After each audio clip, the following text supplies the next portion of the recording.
in zawa in Isu Krista mengin chibai kabu acheu vaina hian senior bizir lai pakuana pathian fakna le ne tu ni tura dilna samsom pakua atanga samsom ni pani na kanjir don ani in zawa in taka longai thaturin kange cheu ani thuwan kan soi masa ang Chen khatin tole lirte an ringa chen khatin sakorte an ring keini ro chuan lalpa kan pathian hing chu kan lam zo kang samsom ni chang sari tuntuma hian sam pali kan zir dona chi nang lo tak takte ani na chungin inzom na an nei vekani samsom pakwa na hi thil siam te awanga pathian fakna le pathian dan fakna afom kopa samsom ni khat ni na hi pathian he na long thu soina le dilna ani samsom pakwana athil siam le dana wanga pathian fakna samsom pakwana hi davida fakna ha antiboka hun thuma a then theya chung te chu pakhatna athil siam ro pui takte wanga pathian fakna samsom pakwa chang khat atanga chang ru van te khian pathian ro puizia a hriat tira boruak zau takhian a ko chuak chu alan ti thina ti kan hmu a pathian ro puizia tilang tu chu a ko chuak leile van le achunga thil siam chi hrang te anni heng te aya pathian ro puizia tilang fiat tu dang a omlo chun hian chun he na thu soi chong zela zan hian zan he na hriat na alan chon tir zela thu soi reng le tong reng om lo an o chu benga hriat thei ani lo ti kan hmu le a heta hian chun le zan hi mihring anga chanin tong si lovin an thu cha ken chu an in hlan chong zel ani an thu soi hi ri lovin ani a mihring hriat thiam phak ani lo chun le zan lo om zel tur hi eng main adal lova trong wanga dal tu le har satna om ve lo chun alo ral nuwa po chun dang alo kal le a chu tiang in zan ral nuwa po zan dang alo thleng le hei hi van rimoi ari hriat thei si lo ataka hmu thei si ani a siam tu ro puizia tilang tu ani ni tan puan in zara chu ni chu mo nei tu tur apin dan ta chuak ang chu ani ti hi kan hmu le a mihring a in cheya amoi lai berle kol kilani eng moi tak mai lo chuak a khai khina nitan puan in chu van ani a kol kilatanga ni lo chuak chu mo nei tu a in che na pin dan atanga a lo chuak anga moi ani ti asoi siam tu ro puizia fakna ani panina pathian dan thadzia fakna samsom pakwa chang sari atanga chang samsom pakwa chang sari atanga chang som a hian pathian dan fakna kan hmu a dan hi soi dan kong hrangin a soi theya chung te chu lalpa thu hriat tir thu nun na thu pek ro rel na ti te ani lalpa dan chu mimol ti fing tu thinlung ti lom tu mittivar tu kumkhua omreng tur ani a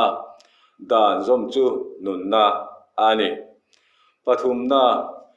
tong trai le in hlan na samsom pakwa chang som pali khata tanga som pali chung lo po chu chung chuan ni chia lo hi zilin ka om thina tuin nge ma ni ti sual te khe theyang sualin thup te laka hian mi ti fi mang che ti kan hmu a mi in athil ti sual hriat a har sat zia hria in pathian he na thil ti sual lui lo turin adila ati sual tumna laka chuan veng ka turin adil thin ani pathian chu kan leile ka le thinlunga ngai tua te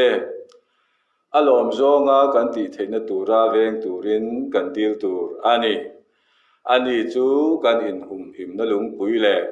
min tlan tu ani awangin sam som ni na ne thei tura pathian ne na dil sak na he sam hi pui thia mi na mo mi pui ne mo laltan pathian ne na mal som na dil sak na ani sam som ni na hi davida phak na hla ti ani a lal sam anti a Israel laltan ham that na le mal som na dil sak na hla ani he sam hi lom ni a chen ani chung te chu pakhat na laltan na tong trai sak na sam som ni chang khata tanga changa mang ani chuan lalpan chang chero se Jacob pathian ding chuan mun sang hlang chero se ti kan mu a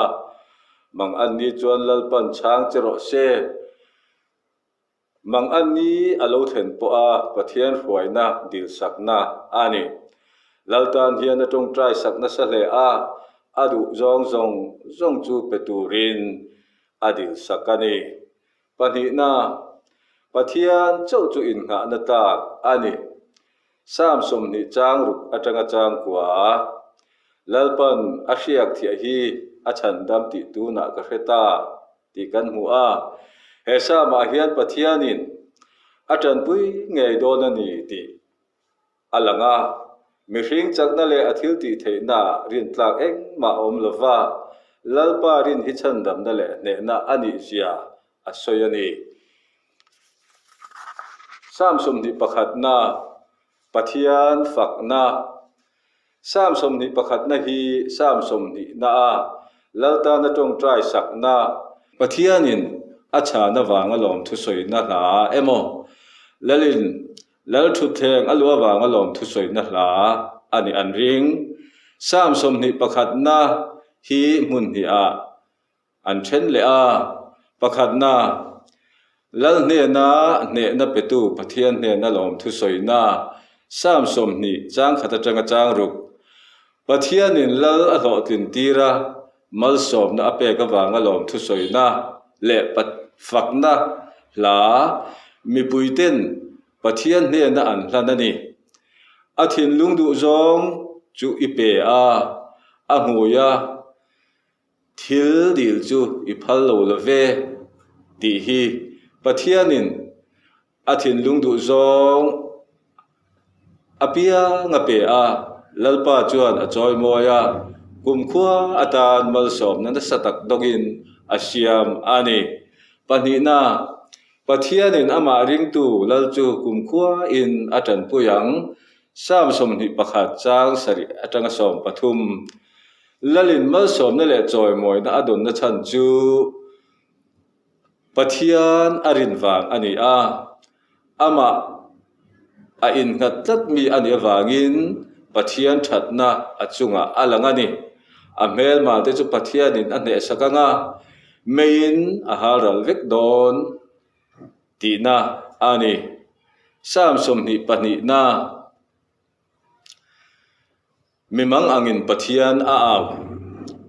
ko ran ma sa te chuan he sam hi Isua Krista turna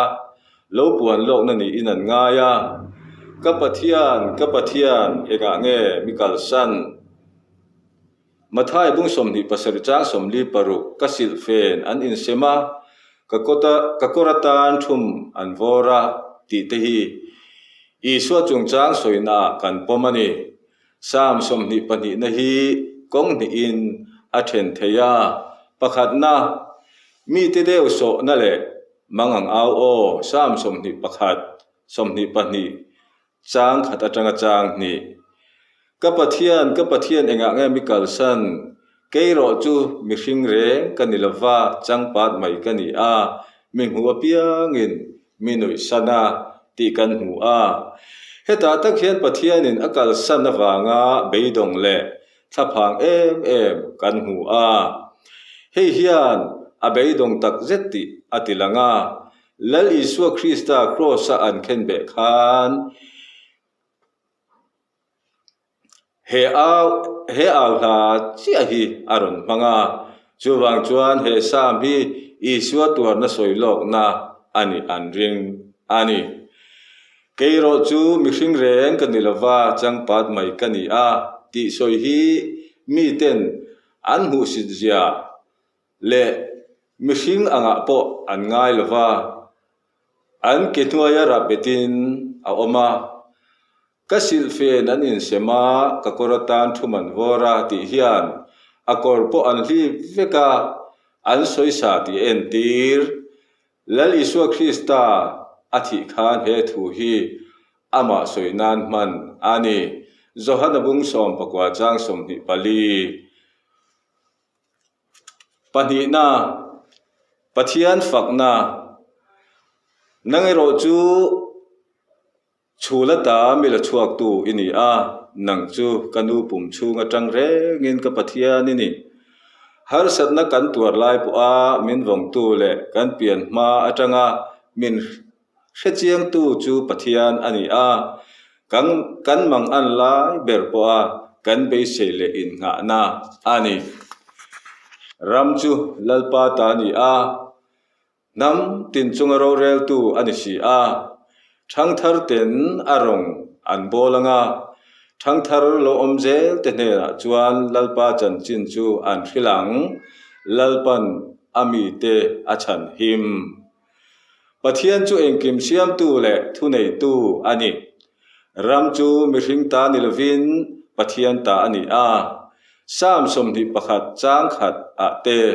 chronicle pakhat na bung som ni pakwa chang som pakhat te leviticus bung som ni panga chang som ni pathum a te kan mu a lal ani awangin mitini nama chu an faktur ani thang thar lo om tur te po in lalpa rong an bolanga aming an filanga nam tin ten pathian chan dam na thu an puang don ani khati jong khavoina kan zirtur ani a hriat tur le zirtur kan zir lai na min hrilte kan soi le ang pakhat na pathian engkim siam tu ro puizia chu athil siam te atangin amu theya samjiak tu hian athil siam atangin pathian ro puizia amu a afakani keini po hian thil siam rang te atangin pathian ro puizia kan hu thiam apoimo pani na lalpa dan te samjiak tu hian angai na hle a thinlung ti var tu le hriat thiam na le fin na petu ani wangin keini po in pathian dan te hi kan ngai nat ve apoimo hle ani pathum na mihringarin na hat chu an mual phodon ani mihring thu nei na le hausak na le thil neya nilovin pathiana chau kan rin na kan ngatur ani palina ram leilung le chunga thil omjong song te hilal pa ta ani a in le lo ram du a tak nei te hian an thok pha don lova siat na a then jok don ani khati zong kha voina kan zir tur ani e lalpan kan zatan mal som ro se amen